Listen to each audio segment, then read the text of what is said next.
komponen pada sistem penginderaan jauh, yaitu yang pertama, sumber tenaga.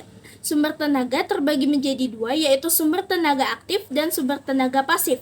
Sumber tenaga pasif ada di luar kontrol manusia. Contohnya seperti cahaya matahari. Matahari terbit dan terbenam sesuai dengan waktu yang konstan dan tidak dapat dicampur tangani oleh manusia.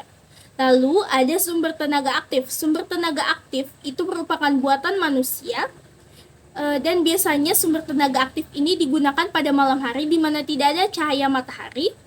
Dan sumber tenaga aktif ini bertujuan untuk membantu penangkapan objek-objek yang ada di permukaan bumi pada malam hari. Lalu yang kedua ada atmosfer. Atmosfer merupakan lapisan yang melindungi bumi daripada sinar matahari. Jadi atmosfer ini membantu untuk merambatkan cahaya matahari untuk mencapai ke objek-objek yang ada di permukaan bumi. Atmosfer ini melindungi bumi juga dari sinar matahari yang tidak diperlukan. Jadi hanya sinar matahari yang benar-benar diperlukan dan positif bagi bumi yang bisa masuk. Lalu yang ketiga, terjadilah interaksi antara sumber tenaga dengan objek-objek yang ada di permukaan bumi. Objek-objeknya di sini yaitu ada seperti gedung, mobil, rumput, air, dan pepohonan. Interaksi ini memiliki 3 ciri. Yang pertama, ciri spektal. Ciri spektal yaitu ciri tersebut berdasarkan terang gelapnya suatu objek, di mana saat pengambilan gambar, suatu wilayah itu akan sangat berpengaruh. Karena cahaya matahari yang menyinari suatu wilayah dengan wilayah lain itu akan berbeda, maka pengambilan gambarnya dan gambar yang dihasilkan pasti juga akan berbeda. Lalu yang kedua ada ciri spasial, di mana itu berdasarkan perbedaan bentuk dan tekstur. Tentu saja karena di sini objek-objeknya ada yang berbeda ya. Ada gedung, ada mobil yang pasti mereka semua bentuk dan teksturnya berbeda. Lalu ada ciri temporal, di mana pengambilan gambarnya tergantung pada waktunya. Misalnya waktunya kita mengambil gambarnya pada siang, maka hasilnya akan berbeda pada saat kita mengambil gambar atau mengambil data objek-objek yang ada di permukaan bumi pada saat malam hari. Lalu yang keempat, ada sensor.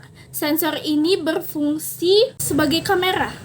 Singkatnya, sensor itu adalah kamera yang berfungsi untuk menangkap gambar-gambar, yaitu gambar-gambar itu adalah objek-objek yang ada di permukaan bumi ini. Nah, sensor itu ada dua, yaitu sensor fotografik dan sensor elektronik. Sensor fotografik hasilnya berupa foto udara, sedangkan sensor elektronik itu hasilnya berupa citra. Yang kelima itu ada wahana. Wahana merupakan alat yang membawa si sensor. Wahana ini bisa bermacam-macam rupanya, dan saya akan membahas 3 kelompok di sini. Yang pertama, pesawat terbang rendah. Pesawat terbang rendah ini yang tinggi pendaratannya itu sekitar 1000 sampai dengan 9000 meter di atas permukaan bumi. Lalu ada pesawat terbang tinggi. Pesawat terbang tinggi itu di mana tinggi penerbangannya itu ada di atas 18.000 meter di atas permukaan bumi. Lalu ada satelit yang paling jauh, itu dia mencapai ketinggian 9.000 km di atas permukaan bumi.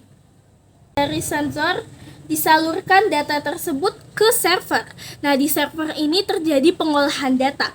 Pengolahan atau perolehan data itu terbagi menjadi dua, yaitu perolehan data manual dan data digital. Perolehan data manual itu menghasilkan atau hasilnya itu berupa foto yang benar-benar bisa kita lihat, seperti misalnya bentuk gedung SMA Cahaya atau lokasi SMA Cahaya ternyata seperti ini ya gambarnya. Gedungnya tinggi, punya berapa lantai, seperti itu. Sedangkan jika data digital itu berupa titik koordinat atau berupa angka-angka. Nah, setelah perolehan data atau pengolahan data yang dilakukan di server, maka data-data tersebut ditransfer pada para pengguna data. Tingkat keberhasilan sebuah sistem penginderaan jauh itu tergantung kepada si pengguna data. Jika si pengguna data bisa memahami dan mentafsirkan dengan baik suatu penginderaan jauh tersebut, maka penginderaan jauh itu dinilai berhasil. Data yang sama itu dapat digunakan untuk mencari banyak hal yang berbeda sesuai dengan tujuan si pengguna data. Nah, dari penginderaan jauh ini seperti GPS, Google Map, dan Google Earth yang sering kita gunakan sehari-hari dalam mencari jalan atau suatu lokasi. Sekian yang dapat saya sampaikan tentang penginderaan jauh. Jika ada salah kata saya mohon maaf dan terima kasih.